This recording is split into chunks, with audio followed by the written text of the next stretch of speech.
하십니다. 6시간 십자가에 달리셨거든요. 보통 십자가형을 처하면 뭐 12시간 가기도 하고 또 길게는 하루를 지나는 경우도 있는데 예수님은 정말로 짧은 시간에 운명하셨어요. 그만큼 육체적으로 쇠약하셨기 때문에 오전 9시에 달리셔서 오후 3시에 운명을 하시는데 낮 12시부터 오후 3시까지 해가 빛을 잃고 3시간 동안 어둠이 지속이 됩니다. 그때에 또 어떤 기적이 일어나냐면 성소의 휘장이 찢어집니다. 이 성소의 휘장, 여러분들 한번 그림 한번 보시겠어요? 이것이 뭐냐면 광야에서 하나님께서 임재하심을 상징하는 성막이거든요. 성막. 이게 보면 성막들이 있죠. 성막들에 번제단이 있고 저기서 이제 제물을 태웁니다. 하나님께 이렇게 제사를 드리죠. 번제단이 있고 그리고 물두멍이 있죠. 이 제사장들이 씻는 물두멍이 있습니다. 그리고 난 뒤에 이제 성막이 보입니다. 성막은 두 부분으로 나눠져 있는데 성소가 있고 지성소가 있습니다. 성소가 있고 지성소가 있고 하나님의 임재하심을 상징하는 구름 기둥, 불 기둥은 저 지성소 위에 이렇게 이제 있게 됩니다. 이렇게 있게 되고 성소와 지성소로 이렇게 성막이 구분이 되는데 성소에서 지성소로 들어가는 거기에 휘장이 쳐져 있습니다. 휘장이 아시죠? 성소에서 지금 밖에서 안 보이는데 안에는 성소에서 휘장, 지성소로 들어가는데 휘장이 있습니다.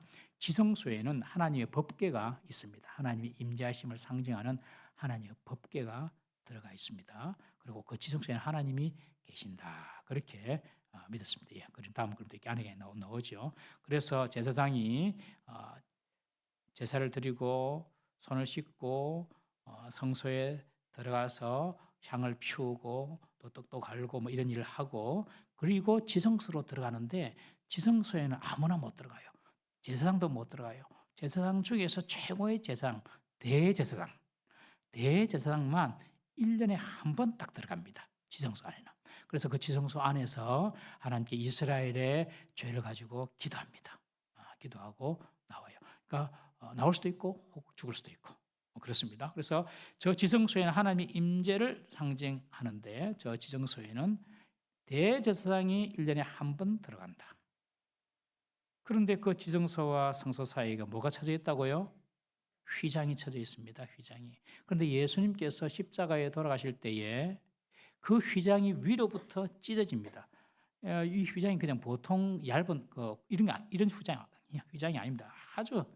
이게 아주 찢지 못하는 그런 그 휘장인데 위에서부터 찢어집니다. 아래에서 찢어지는 것이 아니라 위에서부터 찢어졌다는 것은 하나님께서 찢으신 것을 말하는 거거든요. 그래서 예수님께서 돌아가실 때 이 휘장이 찢어집니다. 그 휘장이 찢어졌단 말은 무슨 의미냐면 이제는 대제사장만 거기 들어가 하나님이 임재하시는 그 지성소로 들어가는 것이 아니다. 누구든지 들어갈 수 있다. 누구든지. 예수님을 믿는 믿음만 가지면 누구든지 저 지성소로 들어가서 주님을 배울 수 있다. 그러니 지성소나 성소 이런 특별한 구분이 지금 없는 겁니다.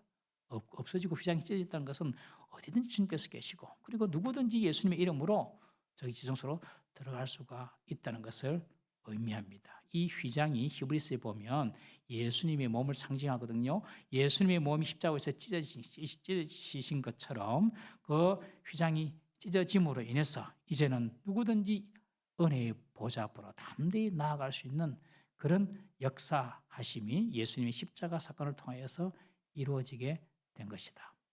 여러분 오늘날은 지성소가 있습니까? 없습니까? 없습니다. 아시겠습니까? 오늘날은 성전, 지성소, 성소 이런 게 구분이 있습니까? 없습니까? 없다고 말해야 됩니다. 없습니다. 휘장이 딱 찢어졌기 때문에. 예수님의 이름으로 누구든지 들어갈 수 있어요. 그런데 우리 지난 주일날 우리 서 목사님께서 안식교대에서 강의를 하셨지만 이 제7일 안식일 예수 재림교에서는요. 이 1844년 10월 22일 날 예수님이 재림이 온다라고 공표했다가 이게 사기로 거짓으로 이렇게 혈통이 나니까 예수님 안 오셨거든요. 1844년 10월 22일 날. 그러니 예수님이 안 오신 게 아니고 예수님께서 공중에 오셨는데 예수님께서 지금 성소에서 지성소로 들어가 가지고 거기서 죄인과 죄인 아닌 사람, 의인, 양과 염소를 막 구분하고 계신다. 심판하고 계신다. 조사해 가지고 죄를 다 조사해 가지고 심판하고 계신다. 그래서 조사 심판 교리를 만들었습니다. 이것은 영적인 사기고 거짓말입니다, 여러분. 예수님께서 오심으로 휘장이 찢어졌어요. 누구든지 그 지성소에 들어갈 수 있습니까? 없습니까? 누구든지 예수님으로 들어갑니다, 여러분. 찢어졌어요, 휘장이. 대제사장만 1년에 한 번 들어가는 데가 아닙니다, 여러분. 예수님만 들어가는 것도 아니고 우리가 다 들어갈 수 있는 것이에요, 예수님의 이름으로. 그런데 그들은 그 지성소에서 지금 예수님이 들어가셔가지고 양과 염소를 지금 조사 심판하고 있다. 그래가지고 이 양과 염소가 완전히 다 갈라지면은 예수님이 다시 이 지상에 재림한다. 말도 안 되는 이야기를 합니다. 말도 안 되는 이야기. 여러분, 예수님께서 우리를 심판한 것이 우리의 죄의 유무를 가지고 심판하지 않습니다, 여러분. 믿음 있는 거 없는 거 그거 보고 심판합니다. 왜요? 예수님께 십자가에 죽으신 것은 우리의 모든 죄를 다 지시고 십자가에 돌아가셨기 때문에 우리에게 용서받지 못한 남은 죄가 없습니다, 여러분.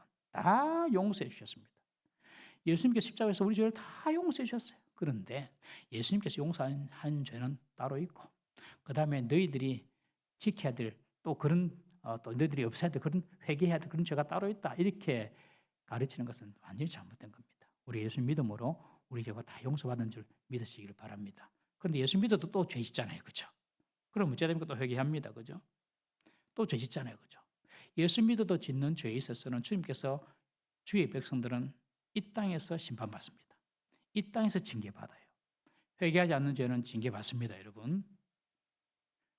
이 땅에서 우리의 죄가 심판받지, 징계받지, 천국 못 가고 뭐 그런 죄가 아니라는 거죠, 여러분. 이미 예수 믿으면 우리 죄는 다 용서받은 것입니다. 그런데 예수님께서 우리 죄가 있으면 그것을 징계하시는 이유는 주님처럼 성화되고 거룩해지라고 우리를 징계하는 것이지 그것이 죄에 대한 죄에 대한 심판은 아니다. 그래서 예수 믿는 사람에게는 심판이 있다 없다? 없다. 그러나 징계는 있다 없다? 있다. 자, 우리에게는 징계는 있다 없다? 있다. 정확하게 하셔야 됩니다. 심판은 있다 없다? 없다. 심판은 죄에 대한 결과 아닙니까? 죄에 대한 결과. 죄는 주님께서 다 지셨다니까요, 우리 죄를. 그러니 죄에 대한 심판은 없다. 조사 심판 이런 건 다 거짓말이다. 심판은 받지 않는다. 그러나 하나님의 백성 의인이라도 죄를 지었고 회개하지 아니하면 징계는 있다 없다? 있다. 자, 분명히 이해되셨죠? 징계는 있다. 그러므로 가능한 죄를 짓지 맙시다. 죄를 지으면 하나님 복을 못 받습니다. 은혜를 못 받고 가능한 죄를 지으면 안 돼요. 그리고 혹 우리가 연약해서 넘어졌다면 회개해야 됩니다. 회개해야 됩니다. 우리가 회개하지 않은 죄는 용서받습니까? 안 받습니까? 아이고 어렵지. 예. 우리가 혹 회개하지 않았어요. 어떤 죄가. 오늘 부부싸움하고 나오다가 오늘 부인하고 부부싸움하고 나오다가 불행하게 교통사고로 죽었어요. 그러면 회개를 못해서 오늘 싸운 걸. 그러면 지옥 가야 돼요? 천국 가야 돼요? 헷갈리지? 예. 회개 못했다니까요. 지옥 가요? 천국 가요? 예수 믿으면? 이렇게 말해야 됩니다. 천국 가야 됩니다. 잘 들으세요. 우리가 죄를 지었는데 회개하지 못한 죄가 있어요. 미처 회개하지 못했어요. 그러면 그걸 딱 조사해가 이런 죄 있으면 지옥 일이 아니라니까요. 오늘 새벽에 보셨지만 예수님께서 십자가에 달려서 뭐라고 기도하십니까? 주여 저들이 무슨 짓을 하는지 알지 못합니다. 저들의 죄를 용서해 주십시오. 여러분 우리가 알고 지은 죄는 회개하지요. 우리 지각으로 알는 죄는. 그러나 우리가 알지도 못하고 지은 죄가 있지 않아요? 더 많을걸요, 여러분. 그게 죄인지도 모르고 지나갔어요. 회개할 줄도 몰랐어요. 그것은 죄인지도 몰랐기 때문에. 그런데 주님께서 그거 다 용서해 주시는 거예요. 그래서 주님은 우리 모든 죄를 용서해 주셨다. 그러나 우리가 하나님의 주님의 성품으로 닮아가도록 주님처럼 살도록 주님께서 우리를 연단하시고 때로는 죄를 계속 지으면 뭐 하신다? 징계하신다. 여러분 징계가 있습니다. 징계가 있는 자가 참 아들입니다. 여러분 예수 믿었지만 예수님 말씀대로 살지 못해서 실패하고 징계받은 적 있습니까? 여러분들 복 받은 사람입니다. 하나님의 참 아들이라는 뜻입니다. 죄를 지어도 계속 승승장구하고 죄를 지어도 하나님 따라도 계속 잘 되고 버리운 자입니다, 여러분. 징계가 있는 자가 참 아들입니다. 어쨌든 예수님께서 십자가에 돌아가실 때에 성막 안에 있는 성소와 지성소를 가리고 있는 그 휘장이 완전히 찢어져 버린 것입니다. 누구든지 주님께로 나아갈 수가 있는 것입니다. 여러분 우리가 주님께 나아가는데 믿음 이외에 어떤 행위나 어떤 조건을 건다면요, 그것은 예수님의 죽음을 불완전하다고 생각하는 불경죄입니다, 여러분. 그것은 아주 잘못된 겁니다. 주님께서 우리 모든 죄를 십자가 위에서 다 지고 해결하신 줄 믿으시기를 바랍니다. 이제 예수님께서 운명을 하시는데 예수님께서 당신의 영혼을 가지고 기도합니다. 아버지, 내 영혼을 부탁합니다. 여러분 예수님께서 이런 기도 안 한다고 예수님의 영혼이 어떻게 되는 것이 아닙니다. 안 하셔도 됩니다. 예수님은. 이것은 우리의 마지막 고백이 무엇이 되어야 하는지 말해줍니다. 우리의 마지막 고백이 뭐가 되어야 될까요? 주님, 내 영혼을 주님의 손에 부탁합니다. 우리가 인생 마지막 그 순간에 챙겨야 할 것은 우리가 쌓아놓은 재산 어떻게 했고 명성 어떻게 했고 내가 쌓은 업적이 얼마인데 혹은 우리가 마지막에 두고 가는 우리의 가족들, 유족들 그런 거 챙길 필요가 없습니다, 여러분. 마지막 순간에 우리가 챙겨야 될 것은 내 영혼입니다, 내 영혼. 그거 예수님께서 보여주시는 거예요. 내 영혼을 아버지 손에 부탁하나이다. 여러분 이것이 우리의 마지막 기도 제목인 줄 믿으십시오. 매일 연습해도 됩니다. 매일 연습. 주무시면서도 주님 내 영혼을 주님의 손에 부탁드립니다. 매일 연습하면 진짜 마지막이 왔을 때 자연스럽게 할 수가 있겠죠, 여러분. 여러분 우리의 마지막 기도 주님 내 영혼을 주님의 손에 부탁드립니다. 이렇게 기도하면서 평안히 세상을 떠날 수 있다면 축복 아니겠습니까, 여러분? 예수님께서 그렇게 운명을 하셨습니다. 예수님께서는 이 땅에서 인간의 육체를 입으시고 33년의 생애를 마치시고 당신의 사명을 충실히 완성하신 후에 십자가에서 운명하셨습니다. 십자가 위에서 운명하신 주님을 보면서 많은 사람은 가슴을 치면서 절망을 했습니다. 사실 십자가 위에서 예수님 달리실 것을 볼 때에 혹시라도 마지막 순간에 어떤 반전이 일어나지 않을까 기대하면서 보았던 사람도 있을 것입니다. 예수님께서 십자가에 내려오셔가지고 진짜 적들을 물리치고 예수님께서 한번 그런 놀라운 기적을 평소에 그런 기적을 많이 보여주셨잖아요. 한번 기도를 했을 수도 있습니다만은 특별한 이변은 일어나지 않았고 지금까지 십자가에 달렸던 죄인들과 똑같은 모습으로 정말로 예수님께서는 무기력하게 십자가에서 운명하셨습니다. 모두가 절망하여서 집으로 돌아갑니다. 가슴을 치면서 이렇게 끝나는구나.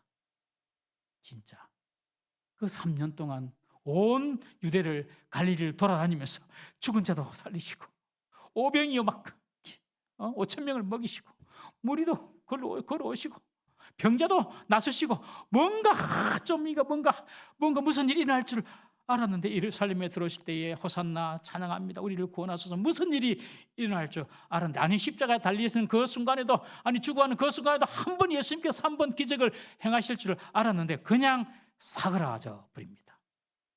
그래서 사람들이 가슴을 치면서 돌아갔다 그렇게 기록을 합니다.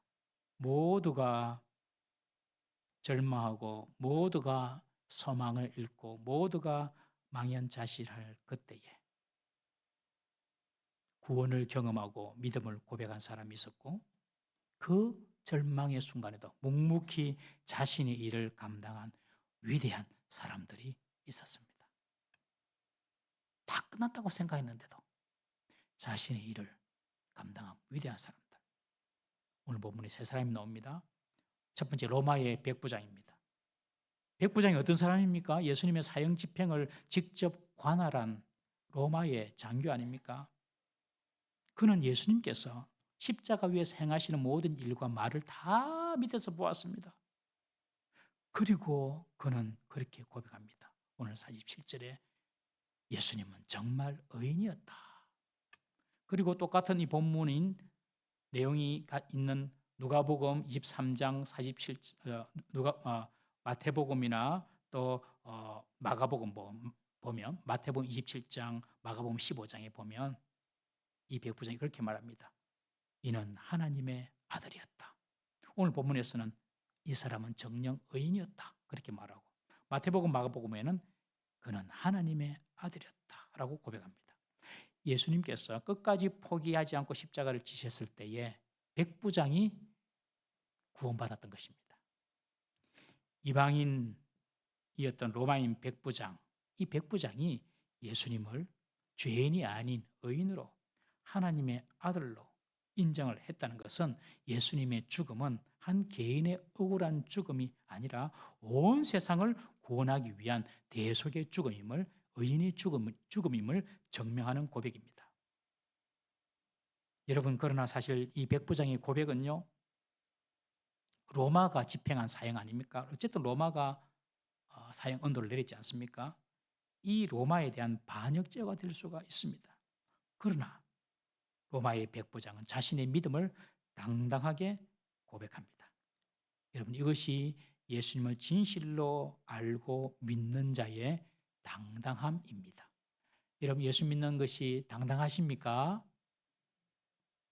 예수님을 제대로 알고 믿고 있으면요, 이런 당당함이 나오는 것입니다. 로마의 백부장뿐만 아니라 또 당당하게 믿음을 표현한 사람이 있어요. 두 번째 사람, 바로 아리마대 사람 요셉, 아리마대 지역의 사람 요셉. 이 요셉 역시 예수님이 운명하신 후에 자신의 믿음대로 행동합니다. 이 요셉은 사내들인 공회의원이었습니다. 사내들인 공회원이었습니다. 사내들인 공회의 결정으로 예수님이 십자가에 처형되지 않았습니까? 그러나 이 사내들인의 결정은요, 만장일치로 결정이 되어져야 됩니다. 만장일치로 결정을 뭐든지 하거든요. 그런데 이 아리마대 사람 요셉도 사내들인 공회원이었는데 오늘 51절에 보니까 사내들인의 결의와 행사에 찬성하지 아니하였더라, 그렇게 기록하고 있습니다. 그러니 이 사람은 나는 반대요 했던 사람이에요. 71명 중에서 나는 반대요. 그런데 사내들인 공회원들이 다 묵살해 버린 겁니다. 불법이에요, 불법. 예수님의 죽음이 불법이에요, 불법. 만장일치가 아닌데도 그냥 일사천리로 처리된 것입니다.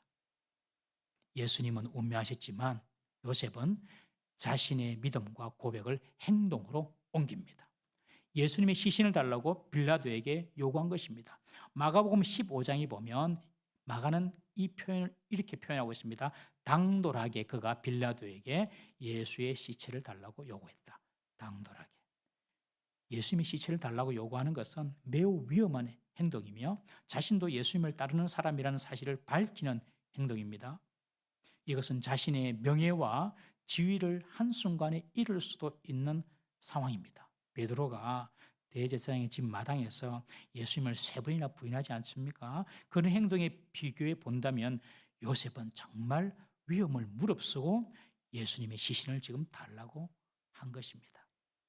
로마인 백부장이나 아리마대 사람 요셉 모두 자신의 믿음을 용기 있게 표현한 사람들입니다. 그래서 예수님의 시신을 가져다가 자기의 굴에 장사를 합니다.